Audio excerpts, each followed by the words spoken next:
Hello friends, I hope आप अच्छे होंगे। जैसा कि आपको थंबनेल से पता चल गया होगा कि हमारा भूगोल सीरीज का आज चौथा पार्ट है। हम ऐसे प्रश्न सम्मिलित किए हैं जो सभी प्रतियोगी परीक्षाओं के लिए अत्यंत महत्वपूर्ण है। आइए देखते हैं पहला प्रश्न। भूमध्य रेखा ग्लोब को कितने समान भागों में विभाजित करती है? 2, 3, 4 या फिर 5? मिलते हैं आपको 3 सेकेंड। सही जवाब 2। भूमध्य रेखा ग्लोब को 2 समान भागों में विभाजित करती है, उत्तरी गोलार्ध तथा दक्षिणी गोलार्ध। नेक्स्ट, उष्ण कटिबंध किसे कहते हैं? विषुवत रेखा से कर्क रेखा तक के भाग, विषुवत रेखा से मकर रेखा तक के भाग, कर्क रेखा से मकर रेखा तक के भाग, या फिर उपयुक्त में से कोई नहीं। मिलते हैं 3 सेकेंड। सही जवाब कर्क रेखा से मकर रेखा तक के भाग। भूमध्य या विषुवत रेखा के दोनों ओर 23 से 1/2 अक्षांशों कर्क रेखा तथा मकर रेखाओं के मध्य तक विस्तृत भाग को उष्णकटिबंध कहते हैं। नेक्स्ट, भारत के किस भाग से कर्क रेखा गुजरती है? भारत के लगभग मध्य से, भारत के पूर्व पश्चिम दिशा से, भारत के 23 अंश उत्तरी अक्षांश से, या फिर उपयुक्त में से सभी? सही जवाब होगा भारत के पूर्व पश्चिम दिशा से। भारत के लगभग मध्य भाग से कर्क रेखा 23 सही 1/2 उत्तरी अक्षांश पूर्व पश्चिम दिशा में गुजरती है। इस प्रकार भारत का उत्तरी भाग शीतोष्ण कटिबंध एवं दक्षिणी भाग उष्ण कटिबंध में स्थित है। नेक्स्ट, किन कारणों से पृथ्वी पर दिन रात का होना, ऋतुओं का परिवर्तन होना, ज्वार भाटे का आना तथा सूर्य ग्रहण चंद्र ग्रहण का होना संभव हुआ? पृथ्वी की घूर्णन गति के, पृथ्वी की परिक्रमण गति के, चंद्रमा द्वारा पृथ्वी की परिक्रमा, या फिर उपयुक्त सभी? मिलते हैं 3 सेकेंड। सही जवाब पृथ्वी की परिक्रमण गति। पृथ्वी अपनी धुरी पर घूमते हुए सूर्य की परिक्रमा करती है तथा चंद्रमा अपनी धुरी पर घूमते हुए पृथ्वी की परिक्रमा करता है। सूर्य, चंद्रमा और पृथ्वी इस विशेष संबंध के कारण पृथ्वी के धरातल पर दिन रात का होना, ऋतुओं का बदलना, ज्वार भाटे का आना तथा सूर्य चंद्र ग्रहण का होना संभव हुआ। नेक्स्ट, पृथ्वी की कितनी गतियां हैं? 1, 2, 3 या फिर 4? सही जवाब होगा 2। पृथ्वी की निम्नलिखित 2 गतियां हैं, घूर्णन या दैनिक गति, दूसरा है परिक्रमण या वार्षिक गति। नेक्स्ट, पृथ्वी की घूर्णन गति किसे कहते हैं? पृथ्वी द्वारा अपनी धुरी पर पूर्व से पश्चिम में घूमना, पृथ्वी द्वारा अपनी धुरी पर पश्चिम से पूर्व में घूमना, या फिर पृथ्वी द्वारा सूर्य के चारों ओर घूमना, या फिर उपयुक्त में से कोई नहीं?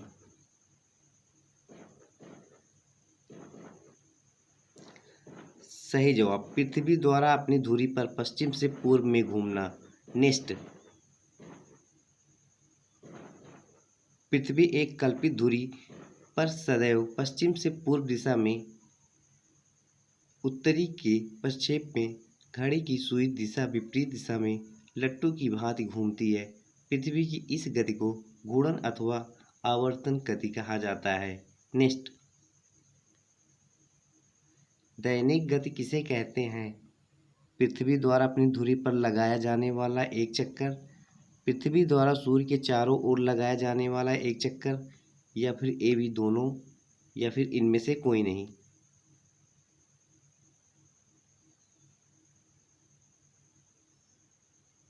सही जवाब होगा पृथ्वी द्वारा अपनी धुरी पर लगाया जाने वाला एक चक्कर। जब पृथ्वी अपनी धुरी पर एक चक्कर पूरा लगाती है तो दिन होता है। इसी से इस गति को दैनिक गति कहा जाता है। नेक्स्ट, प्रदीप्त वृत्त किसे कहते हैं? आर्कटिक वृत्त को, अंटार्कटिक वृत्त को, या फिर ग्लोब पर वह वृत्त जो दिन तथा रात्रि को विभाजित करता है, या फिर भूमध्य रेखा? सही जवाब होगा ग्लोब पर एक वृत्त जो दिन तथा रात्रि को विभाजित करता है। ग्लोब पर वह वृत्त जो दिन रात रात्रि को विभाजित करता है उसे प्रदीप्त वृत्त कहते हैं। नेक्स्ट, पृथ्वी को सूर्य की एक परिक्रमा करने में कितना समय लगता है? 365 दिन, 367 दिन, 365 दिन 6 घंटे, या फिर 364 दिन? सही जवाब होगा 365 दिन 6 घंटे। पृथ्वी को सूर्य की एक परिक्रमा करने में लगभग 365 दिन 6 घंटे लगते हैं। पृथ्वी की इसी गति को परिक्रमण गति अथवा वार्षिक गति कहते हैं। नेक्स्ट, लीप वर्ष किसे कहते हैं? वह वर्ष जिसमें फरवरी माह में 29 दिन हो, या फिर वह वर्ष जिसमें 366 दिन हो, या फिर ए बी दोनों ऑप्शन सही है, या फिर इनमें से कोई नहीं? सही जवाब होगा ए बी दोनों ऑप्शन सही है। प्रत्येक चौथे वर्ष फरवरी माह 28 दिन के पहले 29 दिन का होता है। ऐसा वर्ष 366 दिन होते हैं उसे भी लीप वर्ष कहा जाता है। नेक्स्ट, किन कारणों से ऋतुओं में परिवर्तन होता है? पृथ्वी की घूर्णन गति के कारण, पृथ्वी की परिक्रमण गति के कारण, या फिर ए बी दोनों, या फिर इनमें से कोई नहीं? सही जवाब होगा पृथ्वी के परिक्रमण गति के कारण। ऋतुओं में परिवर्तन सूर्य के चारों ओर पृथ्वी की स्थिति में परिवर्तन के कारण होता है। पृथ्वी के परिक्रमण की 4 मुख्य अवस्थाएं होती हैं। इन चारों ही अवस्थाओं में ऋतु परिवर्तन होता है। नेक्स्ट, 21 जून को सूर्य की किरणें किस रेखा पर सीधी पड़ती हैं? कर्क रेखा पर, मकर रेखा पर, विषुवत रेखा पर, या फिर इनमें से कोई नहीं? मिलते हैं 3 सेकेंड। इसका सही जवाब होगा कर्क रेखा पर। 21 जून को सूर्य की किरणें कर्क रेखा पर सीधी पड़ती हैं। नेक्स्ट, पृथ्वी की किस अवस्था को दक्षिण अयनांत कहते हैं? जब दक्षिणी गोलार्ध में लंबे दिन तथा रातें छोटी होती हों, या फिर जब उत्तरी गोलार्ध में दिन छोटे तथा रातें लंबी होती हों, या फिर जब उत्तरी गोलार्ध में शीत ऋतु एवं दक्षिणी गोलार्ध में ग्रीष्म ऋतु हो, या फिर इनमें से कोई नहीं? इसका सही जवाब होगा जब दक्षिणी गोलार्ध में लंबे दिन तथा रातें छोटी होती हों। दक्षिणी गोलार्ध में बहुत बड़े भाग के प्रकाश प्राप्त होता है, इसलिए दक्षिणी गोलार्ध में लंबे दिन तथा रातें छोटी होती हैं, ग्रीष्मी ऋतु होती हैं। इस ठीक विपरीत उत्तरी गोलार्ध में पृथ्वी की यह अवस्था दक्षिणी अयनांत कहलाती है। नेक्स्ट, 22 दिसंबर को सूर्य की किरणें किस रेखा पर सीधी पड़ती हैं? मकर रेखा पर, या फिर कर्क रेखा पर, या फिर दोनों, या फिर विषुवत रेखा पर? इसका सही जवाब होगा मकर रेखा पर। दक्षिणी ध्रुव सूर्य की ओर झुके होने के कारण 22 दिसंबर को मकर रेखा पर सूर्य की किरणें सीधे पड़ती हैं। नेक्स्ट, उत्तरी गोलार्ध में शरद और दक्षिणी गोलार्ध में बसंत ऋतु किस तिथि को होती है? 22 अक्टूबर को, 26 सितंबर को, या फिर 25 सितंबर को, या फिर 22-23 सितंबर को? सही जवाब 22-23 सितंबर को। उत्तरी गोलार्ध में 20 या 21 मार्च को होता है, जबकि दक्षिणी गोलार्ध में या 22 या 23 सितंबर को होता है। नेक्स्ट, सूर्य की किरणें विषुवत वृत्त पर किस तिथि को लंबवत पड़ती हैं? 21 मार्च और 23 सितंबर, 23 मार्च और 21 सितंबर, 21 जून और 22 दिसंबर, या फिर 22 जून और 21 दिसंबर? सही जवाब 21 मार्च और 23 सितंबर। सूर्य अपनी सामयिक चाल में आकाश से वर्ष में 2 बार 21 मार्च और 23 सितंबर को भूमध्य रेखा के ठीक ऊपर से गुजरता है।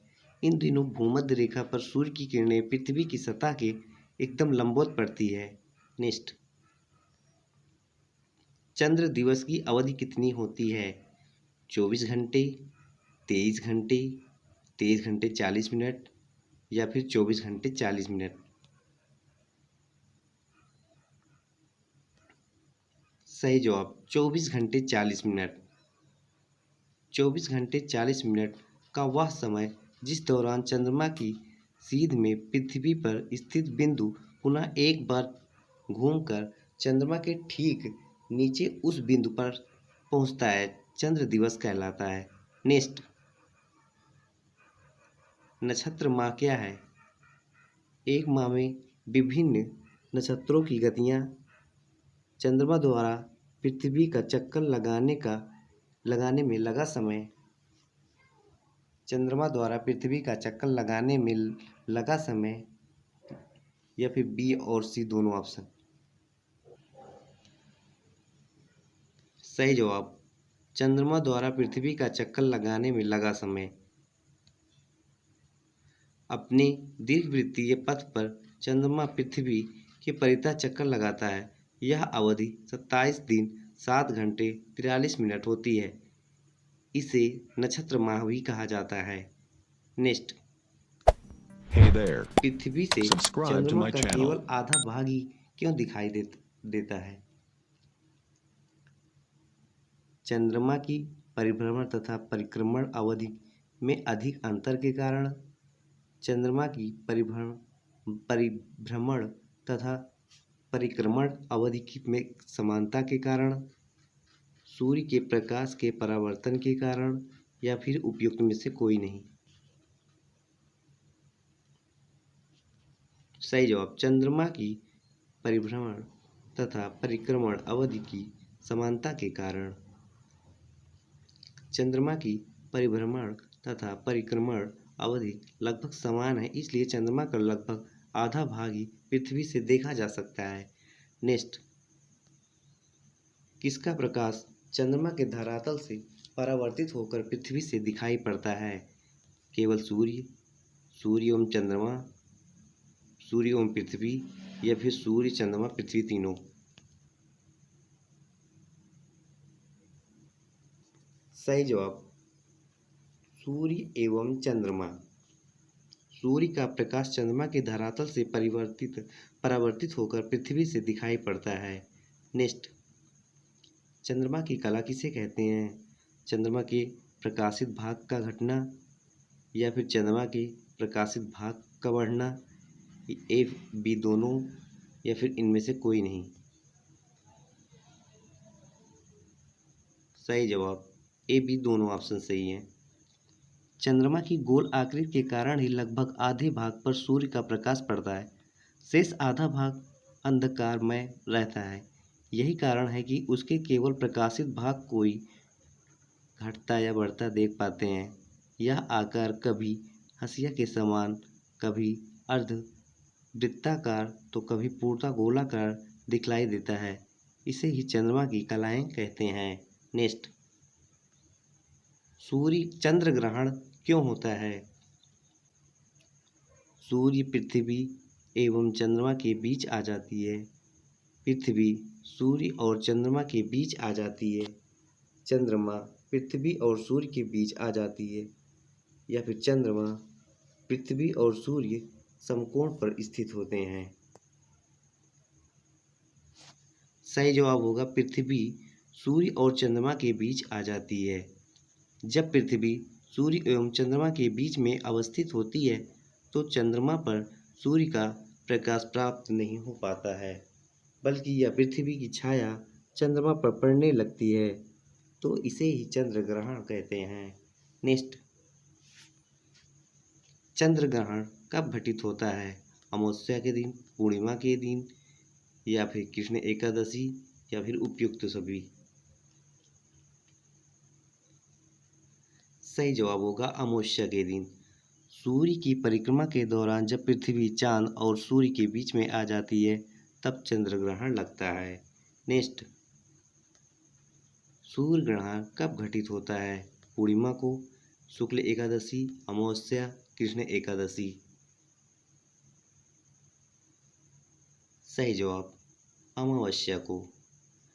सूर्य ग्रहण की परिघटना सदैव अमावस्या को होती है। जब चंद्रमा सूर्य को पूरी तरह से ढक लेता है तो यह घटना पूर्ण सूर्य ग्रहण कहलाती है। जब चंद्रमा सूर्य का कुछ भाग ही ढक पाता है तो इसे आंशिक चंद्र ग्रहण कहा जाता है। नेक्स्ट, सूर्य ग्रहण क्यों होता है? सूर्य, पृथ्वी एवं चंद्रमा के मध्य आने के कारण, पृथ्वी का सूर्य एवं चंद्रमा के मध्य आने के कारण, चंद्रमा का पृथ्वी और सूर्य के मध्य आने के कारण, या फिर उपयुक्त में से कोई नहीं। सही जवाब पृथ्वी का सूर्य एवं चंद्रमा के मध्य आने के कारण। जब पृथ्वी एवं सूर्य के मध्य चंद्रमा आ जाता है तथा इसकी छाया पृथ्वी पर पड़ने लगती है तो इसे ही सूर्य ग्रहण कहा जाता है। टेस्ट, चंद्र दिवस की अवधि कितनी होती है? आज का मोटिवेशन, अगर जीवन में सफलता प्राप्त करनी है तो मेहनत पर विश्वास करें। किस्मत की आजमाइश तो जुए में होती है। Thank you.